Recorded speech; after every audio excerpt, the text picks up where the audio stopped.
മഞ്ജുഷ് ഗോപാൽ കൂടി എനിക്കിപ്പോൾ ഉണ്ട്. മഞ്ജുഷ, ഒരുപക്ഷെ MD-യുടെ വിയോഗം നമ്മൾ പ്രതീക്ഷിച്ചതാണ്. അങ്ങനെ ഒരു വിയോഗ വാർത്ത നമുക്കൊക്കെ റിപ്പോർട്ട് ചെയ്യേണ്ടി വരും, നമുക്ക് അദ്ദേഹത്തെ അനുസ്മരിക്കേണ്ടി വരുമെന്ന്. അന്നപ്പോൾ MD എങ്ങനെ അനുസ്മരിക്കുമെന്ന ചോദ്യമുണ്ട്. ഒരുപക്ഷെ ഈ അദ്ദേഹത്തിൻ്റെ മരണശേഷം നമ്മൾ ബന്ധപ്പെടുന്ന പല സാഹിത്യരംഗത്തെ പ്രധാന വ്യക്തികൾ പോലും MD ഏതെങ്കിലും അളവുകോലിലൂടെ അളക്കാൻ കഴിയുമോ എന്ന ചോദ്യമാണ് പങ്കുവയ്ക്കുന്നത്. അത് സഹിത ഒരു കാര്യം ശ്രദ്ധിച്ചാൽ മനസ്സിലാകും. അവരെല്ലാം പറയുന്ന ഒരു പ്രധാനപ്പെട്ട കാര്യമുണ്ട്. MD ജീവിച്ചിരുന്ന കാലത്ത്, MD എഴുതിക്കൊണ്ടിരുന്ന കാലത്ത് ജീവിക്കാൻ സാധിച്ചത് തന്നെ നമ്മുടെ എല്ലാവരുടെയും പുണ്യമാണെന്ന്. അത് തന്നെയാണ് എല്ലാവരെയും, ഓരോ മലയാളിക്കും, അക്ഷരങ്ങളെ സ്നേഹിക്കുന്ന ഓരോ മലയാളിക്കും പറയാനുള്ളത് അതാണ്. MD ജീവിച്ച കാലത്ത്, MD എഴുതിക്കൊണ്ടിരുന്ന കാലത്ത്, MD സാഹിത്യരംഗത്ത് സജീവമായിക്കൊണ്ടിരുന്ന കാലത്ത് നമുക്ക് ജീവിക്കാൻ കഴിഞ്ഞു എന്നുള്ളതാണ്. ബോഡി MD-യുടെ മൃതദേഹം പുറത്തേക്ക് എടുക്കുകയാണ്. MD-യുടെ മൃതദേഹം ഇപ്പോൾ ആശുപത്രിയിൽ നിന്ന് പുറത്തേക്ക് കൊണ്ടുവരികയാണ്. അതിൻ്റെ തത്സമയ ദൃശ്യങ്ങളാണ് നമ്മൾ കാണുന്നത്. ആശുപത്രിയിൽ നിന്ന് മൃതദേഹം നേരെ അദ്ദേഹത്തിന്റെ വീട്ടിലേക്ക് കൊണ്ടുപോകും. അദ്ദേഹത്തിന്റെ ഒരു ആഗ്രഹമായിരുന്നു പൊതുദർശനത്തിന് തന്റെ മൃതശരീരം വെക്കരുത് എന്നുള്ളത്.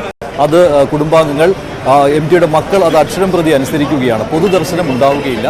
ഇപ്പോൾ കോഴിക്കോട് കഴിഞ്ഞ ഒരാഴ്ചയായി അദ്ദേഹം ചികിത്സയിലായിരുന്നു ബേബി മെമ്മോറിയൽ ആശുപത്രിയിൽ. അവിടെ നിന്ന് മൃതദേഹം അദ്ദേഹത്തിന്റെ വീട്ടിലേക്ക് കൊണ്ടുപോകുന്ന ദൃശ്യങ്ങളാണ് ഇപ്പോൾ കാണുന്നത്.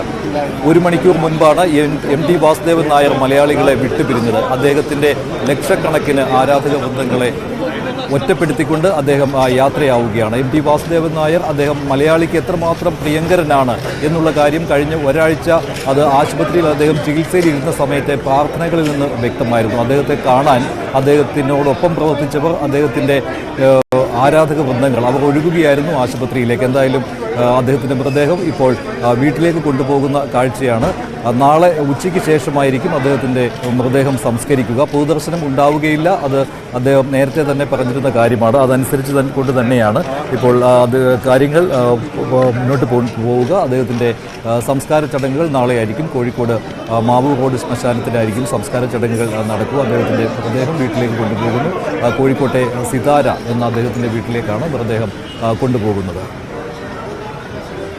നാളെ വൈകിട്ട് 5 മണിക്കായിരിക്കും സംസ്കാര ചടങ്ങുകൾ നടക്കുക. 4 മണി വരെ സിതാര വീട്ടിൽ പൊതുദർശനം ഉണ്ടാകും. അവിടെ എത്തി അദ്ദേഹത്തിൻ്റെ പ്രിയപ്പെട്ടവർക്ക് അദ്ദേഹത്തെ ഒരു നോക്ക് കാണാനുള്ള അവസരം ഉണ്ടാകും. പക്ഷേ എത്തുന്ന എല്ലാവർക്കും അവിടെ എത്തി കാണാനുള്ള സൗകര്യം ഉണ്ടാകുമോ എന്നത് സംശയകരമാണ്. കാരണം വീട്ടിൽ മാത്രമേ പൊതുദർശനം ഉണ്ടാകൂ എന്നതാണ് തീരുമാനം. ടൗൺ ഹാളോ മറ്റോ കൂടുതൽ ആളുകളെ ഉൾക്കൊള്ളാൻ കഴിയുന്ന ഇടങ്ങളിലൊന്നും പൊതുദർശനം നടത്തുന്നില്ല. അത് അദ്ദേഹത്തിൻ്റെ ആഗ്രഹമായിരുന്നു.